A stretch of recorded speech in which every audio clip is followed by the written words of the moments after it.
आप 12 ज्योतिर्लिंग का श्रवण कर रहे हैं। 12वां ज्योतिर्लिंग श्री घुश्मेश्वर। 12 ज्योतिर्लिंगों में यह अंतिम ज्योतिर्लिंग है। इसे घुश्मेश्वर, घुसृणेश्वर या कृष्णेश्वर भी कहा जाता है। यह महाराष्ट्र प्रदेश में दौलताबाद से 12 मील दूर वेरुल गांव के पास अवस्थित है। इस ज्योतिर्लिंग के विषय में पुराणों में यह कथा दी गई है। दक्षिण देश में देवगिरी पर्वत के निकट सुधर्मा नामक एक अत्यंत तेजस्वी तपोनिष्ठ ब्राह्मण रहता था। उसकी पत्नी का नाम सुदेहा था। दोनों में परस्पर बहुत प्रेम था। किसी प्रकार का कोई कष्ट उन्हें नहीं था, लेकिन उन्हें कोई संतान नहीं थी। ज्योतिष गणना से पता चला कि सुदेहा के गर्भ से संतान उत्पत्ति हो ही नहीं सकती। सुदेहा संतान की बहुत ही इच्छुक थी। उसने आग्रह करके सुधर्मा का दूसरा विवाह अपनी छोटी बहन से करवा दिया।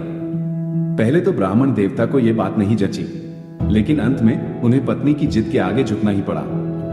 वे उसका आग्रह टाल नहीं पाए।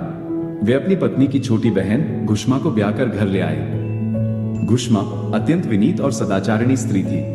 वह भगवान शिव की अनन्य भक्ता थी। प्रतिदिन 101 पार्थिव शिवलिंग बनाकर हृदय की सच्ची निष्ठा के साथ उनका पूजन करती थी। भगवान शिव जी की कृपा से थोड़े ही दिन बाद उसके गर्भ से अत्यंत सुंदर और स्वस्थ बालक ने जन्म लिया। बच्चे के जन्म से सुदेहा और घुष्मा दोनों के ही आनंद का पार न रहा। दोनों के दिन बड़े आराम से बीत रहे थे, लेकिन न जाने कैसे थोड़े ही दिनों बाद सुदेहा के मन में एक कुविचार ने जन्म ले लिया। वो सोचने लगी, मेरा तो इस घर में कुछ है नहीं, सब कुछ घुष्मा का है। मेरे पति पर भी उसने अधिकार जमा लिया, संतान भी उसी की है। ये कुविचार धीरे धीरे उसके मन में बढ़ने लगा। इधर घुष्मा का वह बालक भी बड़ा हो रहा था। धीरे धीरे वह जवान हो गया। उसका विवाह भी हो गया। अब तक सुधर्मा के मन का कुविचार रूपी अंकुर एक विशाल वृक्ष का रूप ले चुका था। अंततः एक दिन उसने घुष्मा के युवा पुत्र को रात में सोते समय मार डाला। उसके शव को ले जाकर उसने उसी तालाब में फेंक दिया जिसमें घुष्मा प्रतिदिन पार्थिव शिवलिंगों को फेंका करती थी। सुबह होते ही सबको इस बात का पता लगा। पूरे घर में कोहराम मच गया।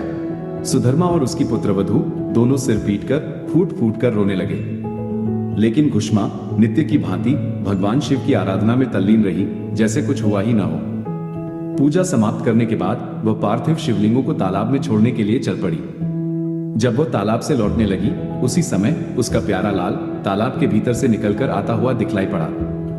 वो सदा की भांति आकर घुष्मा के चरणों पर गिर पड़ा, जैसे कहीं आस पास से ही घूमकर आ रहा हो। इसी समय भगवान शिव भी वहां प्रकट होकर घुष्मा से वर मांगने को कहने लगे। वो सुदेहा की घिनौनी करतूत से अत्यंत क्रुद्ध हो उठे थे। अपने त्रिशूल द्वारा उसका गला काटने को उद्यत दिखलाई दे रहे थे। घुष्मा ने हाथ जोड़कर भगवान शिव से कहा, प्रभु, यदि आप मुझ पर प्रसन्न हैं तो मेरी उस अभागिन बहन को क्षमा कर दें। निश्चित ही उसने अत्यंत जघन्य पाप किया है, किंतु आपकी दया से मुझे मेरा पुत्र वापस मिल गया।